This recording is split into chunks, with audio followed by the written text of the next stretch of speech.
Chega junto que eu vou lançar a braba, The Best of 2023, um resumo da pior temporada da história do Flamengo. Vamos trazer de maneira cronológica todos os erros que foram cometidos para impedir que eles se repitam nos anos que ainda virão. Então te prepara, hein? Porque a partir de agora, é tudo nosso. Já chega largando o like. Se você ainda não se inscreveu, inscreva-se. O botãozinho está aqui abaixo. E não se esqueça de acionar o sininho na opção todos para não perder nenhum de nossos conteúdos. Todos os dias tem vídeos novos com as principais informações e notícias mais quentes do Mengão. E vocês sabem aqui, no Comentário Sem Freio, eu não tenho papa na língua, não tenho rabo preso com ninguém. Aqui é o que eu acho e o que eu penso, doa a quem doer. E muita gente dizendo que esse ano, do qual já estão se despedindo, esse 31 de dezembro de 2023, que é um ano para ser esquecido pelo Flamengo, que passou em branco 7 títulos disputados, nenhum conquistado e vários vexames e humilhações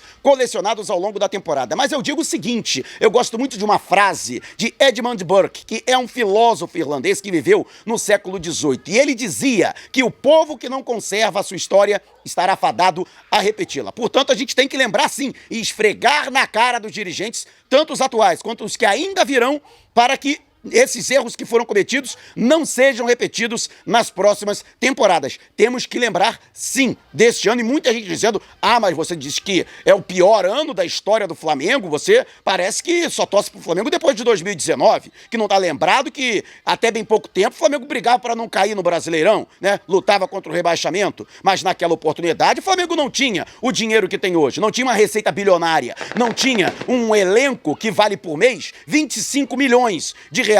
Não tinha jogadores avaliados em 750 milhões de reais, né? Que é quanto vale esse elenco do Flamengo. Elenco pra lá de valioso e um elenco que custa muito caro ao Flamengo. Por todo o investimento que vem sendo feito no Flamengo, ano após ano, mais de 1 bilhão gastos desde 2019 para a qualificação do elenco. Então, o Flamengo tinha obrigação de conquistar pelo menos um título. Você passar um ano inteiro sem conquistar sequer uma Taça Guanabara, com o elenco que o Flamengo tem, com o que o Flamengo gasta, me desculpa, mas é realmente a pior temporada da história do Flamengo. Pode ter certeza disso e, modéstia à parte, conheço o Flamengo muito bem, estudei muito a história do rubro-negro para poder chegar a esta conclusão. E no meu entendimento, o ano do Flamengo já começou mal ainda em 2022, quando a diretoria decidiu não renovar o contrato de Dorival Júnior, que a verdade é a seguinte, ele impediu que 2022 se tornasse 2023, que era para o Flamengo ter passado em branco aquele ano. No entanto, ele conseguiu uma recuperação fantástica no segundo semestre, quando o Flamengo conquistou a Libertadores e a Copa do Brasil.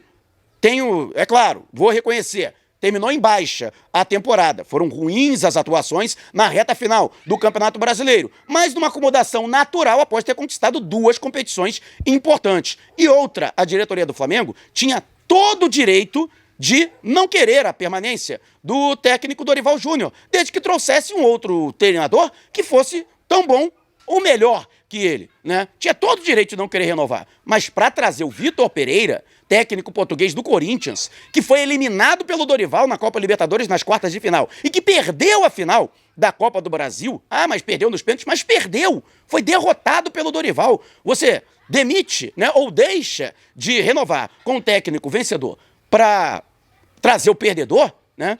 E mais, ainda concedendo quase 50 dias de férias aos jogadores, sabendo que já haveria um título a ser disputado no dia 28 de janeiro, comprometendo a pré-temporada do Flamengo. Eis que, nesse jogo, fatidicamente, o Flamengo foi derrotado em Brasília, no estádio Arena BRB Mané Garrincha, por 4-3 para o Palmeiras, uma atuação ruim do Santos, na verdade uma atuação ruim coletiva.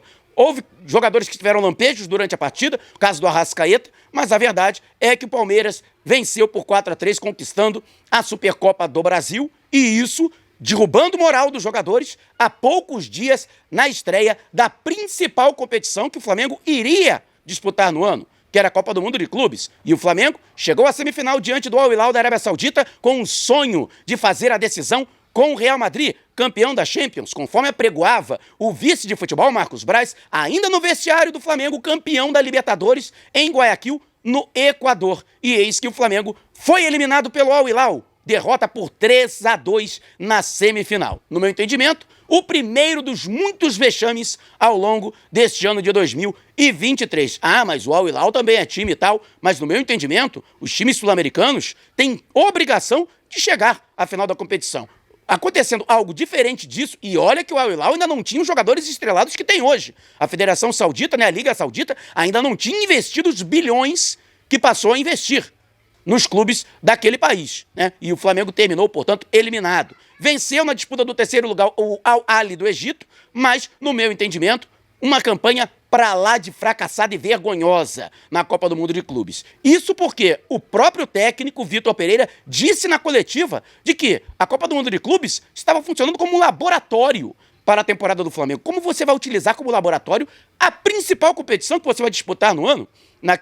Naquela palavra, naquela frase, eu já entendi que esse treinador não iria durar muito no ninho do urubu. Logo depois, teve uma outra possibilidade de o Flamengo conquistar uma competição internacional, a Recopa Sul-Americana diante do Independiente del Valle. E o Flamengo, que perdeu na altitude de Quito, também não venceria em casa. Maracanã lotado, mais de 71 mil pessoas, e o Flamengo ainda foi salvo de um vexame, ainda no tempo normal, por Georgian de Arrascaeta, que fez o gol da vitória e levou para a disputa de pênaltis. No entanto, Flamengo, na série de penais, acabou levando a pior. Independente del Valle conquistou a Recopa Sul-Americana dentro do Maracanã. Mais um duro golpe para a nação rubro-negra, que não merecia, né? Mas que também não sabia que muito pior ainda estava por vir. Campeonato Estadual do Rio de Janeiro. O Flamengo, que eliminou o Vasco da Gama na semifinal, chegou para a decisão diante do Fluminense. Grande clássico Fla-Flu. O Flamengo venceu a primeira partida por 2-0. E imaginava-se que com esta vantagem, o Flamengo conseguiria pelo menos conquistar a competição e conseguiria uma recuperação.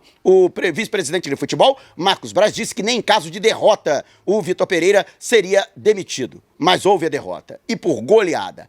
4-1, o Fluminense deu um vareio no Flamengo na segunda partida, conquistando o bicampeonato carioca, expondo o Flamengo a mais uma humilhação, e no dia seguinte Vitor Pereira estava demitido. Jorge Jesus, que era um dos postulantes a substituí-lo, estava na época no Fenerbahçe da Turquia e disse que gostaria de pelo menos encerrar o seu ciclo no clube turco. Não encerrou no Flamengo, né, que saiu logo depois de renovar o contrato, mas no clube turco ele queria pelo menos disputar a final da Copa Turca, que ele estava na semifinal, mas já estava caminhando para a decisão, né?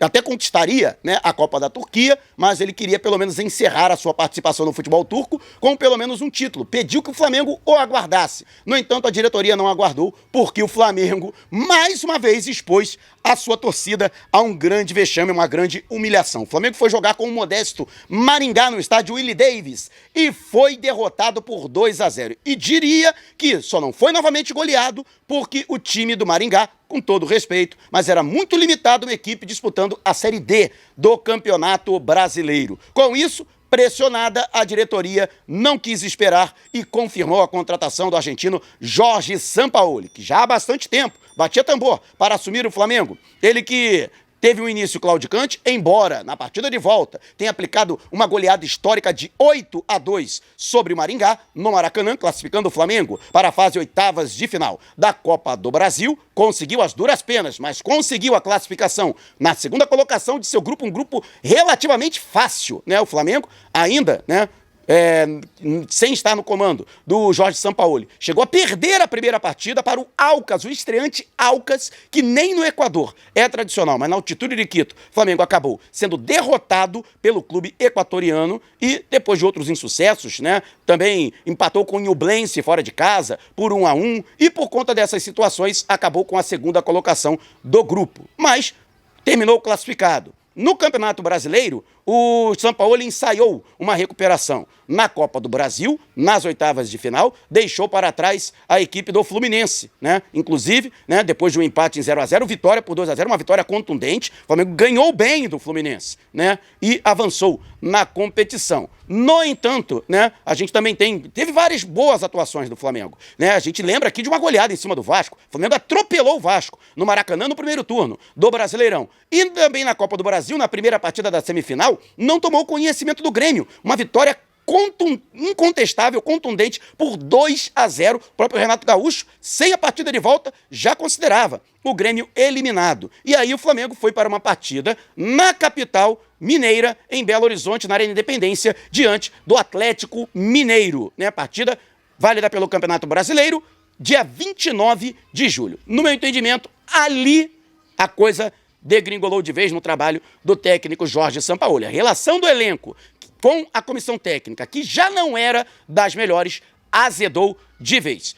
Pedro, durante o segundo tempo, ele descumpriu uma determinação do preparador físico do Sampaoli, Pablo Fernandes, que foi tirar satisfação no vestiário após uma vitória de virada por 2-1, uma vitória, inclusive, emblemática do Flamengo, que poderia significar uma arrancada no Campeonato Brasileiro. O Flamengo que estava à perseguição do líder Botafogo e também da consolidação da sua presença no G4 do Campeonato Brasileiro. No entanto, o jogador que ignorou o profissional e o preparador físico desferiu um soco no rosto do Pedro. Virou caso de polícia. Dali em diante, no meu entendimento, a forma com que a diretoria lidou com a situação, extremamente omissa, foi determinante para esta derrocada, no meu entendimento. E eu disse isso após o fato.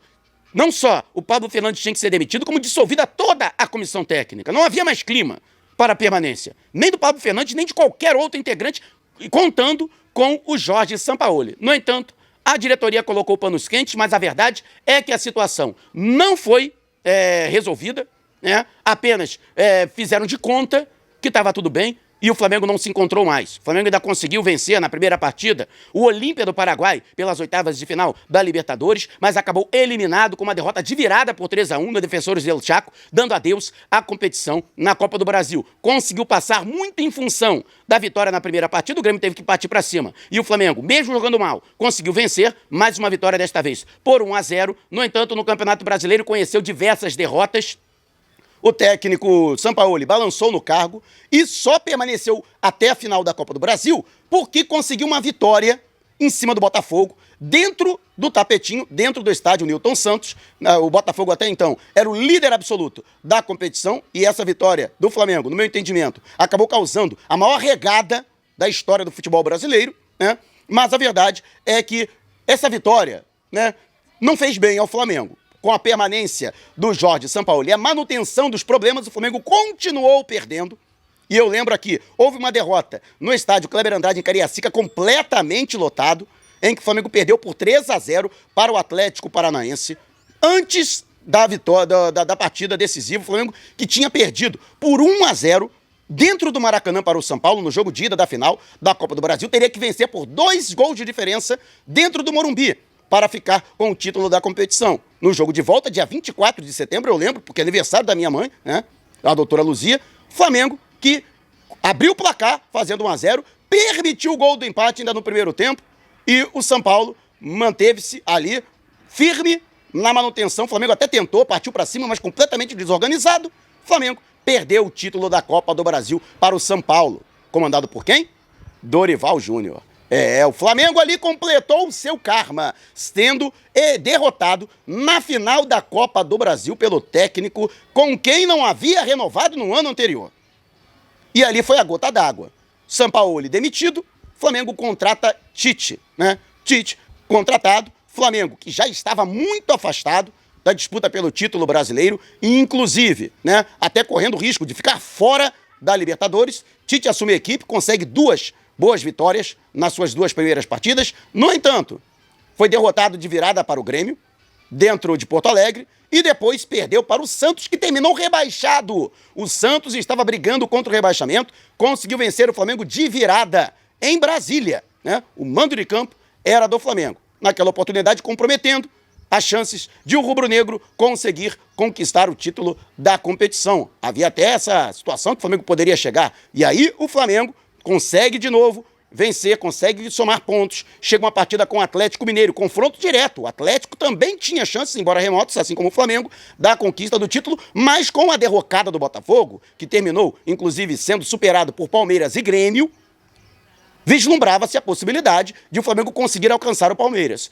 O que acabou por terra com uma derrota dentro de casa, categórica para o Atlético Mineiro. 3-0 sonoro, o Atlético mandou na partida e com isso essa, no meu entendimento, a última humilhação, vamos dizer assim, a qual a torcida do Flamengo foi submetida, né, na temporada. Flamengo que ainda tinha o jogo diante do São Paulo, mas naquela oportunidade, no meu entendimento, o Flamengo já tinha perdido. O Palmeiras já era campeão, essa é a verdade. O Flamengo tinha que tirar 15 gols de diferença no saldo. E eis que o Flamengo foi derrotado pelo São Paulo. O São Paulo com praticamente um time inteiro de desfalques, completamente desinteressado na partida, venceu o Flamengo por 1-0. E o Flamengo só não ficou fora da fase de grupos da Libertadores, tendo que disputar a fase preliminar da competição, porque o Botafogo fez o favor de também perder o seu jogo e aí ficou fora, né, da fase de grupos, tendo que disputar a pré-Libertadores. O Flamengo tendo que agradecer ao Botafogo. Rapaz, que triste fim de temporada, né? Dessa forma melancólica, o Flamengo encerrou 2023. Então que fique muito bem claro, né, todos os erros que foram cometidos pela diretoria, foram vários, e erros que acabaram culminando em outros erros, né? A diretoria permanece, lamentavelmente, para o ano que vem. Eu digo lamentavelmente porque eles não mostram nenhuma de reconhecerem os erros cometidos para que não os repita, né? O primeiro passo para você corrigir algum erro é admiti-lo, né? E a diretoria não admitiu. Então, mais uma vez, vamos contar com a sorte em 2024. E que Deus e São Judas Tadeu esteja ao nosso lado, né? Então, e você? O que acha? Para você, qual foi o pior vexame da temporada? Deixe abaixo o seu comentário. E você, o que espera para 2024? Eu espero, lógico, muito sucesso para o Mengão, sucesso para você, para mim, para todos nós, que aí sim possamos até lembrar deste ano de 2023, né?